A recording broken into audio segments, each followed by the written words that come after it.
안녕하세요. 핀테크, 특히 스테이블 코인 동향에 관심 많은 당신을 위해 준비했습니다.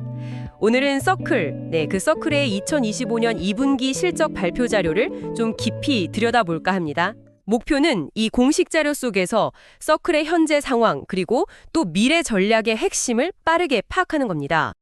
이게 단순 재무 성과만 보여주는 게 아니고요. 그 스테이블 코인 시장에서의 위치라든지 또 규제 환경 변화, 기술 개발 현황까지 담겨 있어서 시장 이해에 꽤 유용합니다. 그렇죠. 특히 그 넌갭 재무 지표를 왜 쓰는지 또 어떤 위험들이 있는지도 봐야 하고요. 좋습니다. 그럼 바로 본론으로 들어가서 성장 지표부터 볼까요? 와, 여기 숫자들 정말 대단한데요? 네, 눈에 띄죠. USDC 온체인 거래량이 전년 동기 대비 무려 5.4배, 5조 9천억 달러랍니다. 그리고 그 지갑수, 10달러 이상 가진 의미 있는 지갑수도 68% 늘어서 570만 개. 와, CCTP, 그 크로스체인 전송 프로토콜 거래량도 4배 이상 뛰었고요. 이게 그냥 시장이 커진 건 아니겠죠? 네, 단순 시장 성장 이상이죠. 이건 뭐랄까 네트워크 효과가 정말 본격적으로 나타나고 있다는 신호로 볼 수 있습니다. 아, 네트워크 효과요? 네. 자료에서도 보면 그 바이낸스하고 파트너십 강화한 게 기여를 했고 또 현물 거래 시장에서 USDC 점유율이 계속 오르고 있다고 하거든요. 그러니까 사용자와 사용처가 같이 늘면서 이게 선순환이 만들어지는 거죠. 그렇군요. 사용처가 늘어나니까 더 많이 쓰게 되고, 근데 이렇게 몸집이 커지면 당연히 규제 당국도 가만히 있지는 않을 텐데요. 마침 중요한 법안 이야기가 있네요. 네. 바로 그 지니어스 법안입니다. 이게 상당히 중요해요. 왜냐하면 적격 스테이블 코인 발행사에 대한 명확한 연방 차원의 규제 틀을 처음으로 제시했기 때문입니다. 연방 차원에서요? 네. 예를 들면 100억 달러 이상 발행사는 이제 OCC, 그러니까 통화감독청 감독을 직접 받게 되고요. 준비금도 100% 현금이랑 단기 국채로만 가져가야 하고요. 아, 기준이 명확해지는군요. 그렇죠. 매달 CEO나 CFO가 직접 서명한 증명서도 내야 하고 투명성 요건이 아주 강화됩니다. 그럼 이 법안 통과가 서클에게는 어떤 의미가 있을까요? 뭐랄까 좀 더 유리해지는 건가요? 상당한 순풍이 될 가능성이 높습니다. 무엇보다 이 법안이 지급결제 스테이블 코인은 증권이 아니라고 명확히 했고요. 아, 그게 핵심이군요. 네. 그리고 준비금이 파산 절연 대상이라는 걸 확인해 줬어요. 이게 뭐냐면 혹시 서클이라는 회사가 잘못되더라도 USDC를 뒷받침하는 자산은 법적으로 분리돼서 안전하게 보호된다는 뜻이거든요. 약간 은행 예금 보호 같은 건가요? 네. 비슷한 개념이죠. 이런 법적 명확성이 생기면 그동안 좀 지켜보던 전통 금융기관이나 대기업들이 스테이블 코인을 채택하는 속도가 훨씬 빨라질 수 있습니다. 와, 그럼 정말 성장의 날개를 달 수도 있겠네요.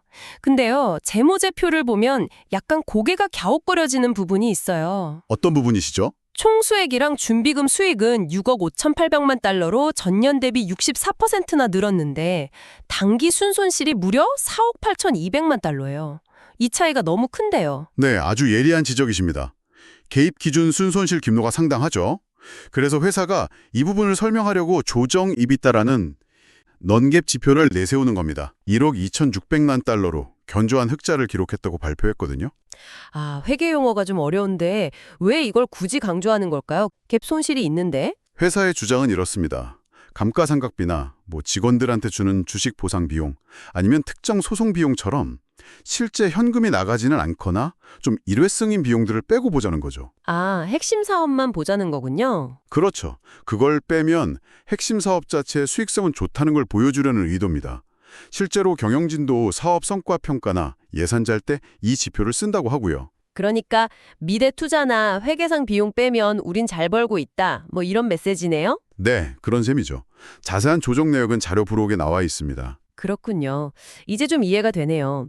근데 서클이 단순히 USDC 발행만 하는 게 아니라 자체 생태계를 만들려는 움직임도 보여요. 서클 페이먼트 네트워크, CPN이라고 하던데 국경 간 결제 쪽이고요. 네, 맞아요. 특히 아크라는 자체 레이어 1 블록체인까지 공개했던데 이건 좀 흥미롭네요. 게임 체인저가 될 수도 있을까요? 네, 그럴 가능성도 있죠. 서클의 장기 전략에서 아주 중요한 부분으로 보입니다.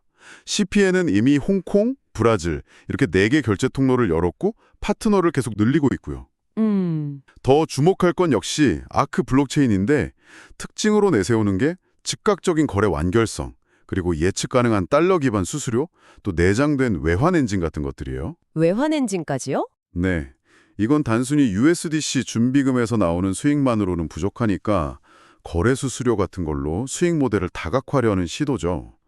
결제나 외환, 자본시장 같은 더 넓은 금융 영역으로 스테이블코인 활용도를 극대화하려는 겁니다. 네트워크 효과로 사용자들을 묶어두려는 전략도 있겠고요. 그렇죠. 하지만 이런 장밋빛 전망만 있는 건 아니겠죠. 항상 위험 요인이 따르기 마련이니까요.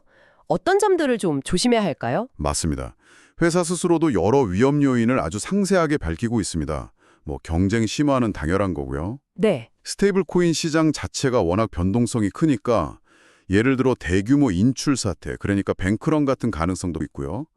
운영상의 문제나 기술적 결함 가능성도 늘 존재합니다. 규제는요? 제니어스 법안이 통과됐지만 네, 그 법안 통과 이후에도 여전히 남아있는 규제 불확실성이 있고요.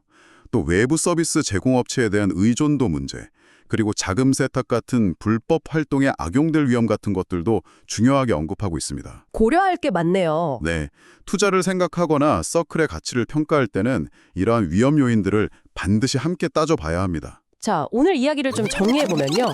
USDC의 정말 인상적인 성장세, 그리고 지니어스 법안 통과라는 아주 강력한 순풍을 확인했습니다. 여기에 CPN이나 아크 같은 야심찬 확장 계획까지 더해져서 긍정적인 면이 분명히 보이네요. 네, 그렇죠. 하지만 동시에 상당한 규모의 순손실과 또 방금 짚어주신 것처럼 무시할 수 없는 다양한 위험 요인들이 공존하고 있다는 점도 명확해졌습니다. 네, 맞습니다.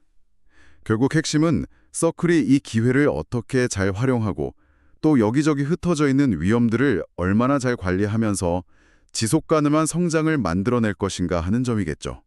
특히 앞으로 규제 환경이 더 구체화되면서 스테이블 코인 시장 판도가 어떻게 바뀔지, 그리고 서클이 야심차게 내놓은 그 아크 블록체인이 과연 실제 금융시장의 판도를 바꿀 만한 혁신을 보여줄 수 있을지, 이걸 계속 지켜보는 게 중요하겠습니다.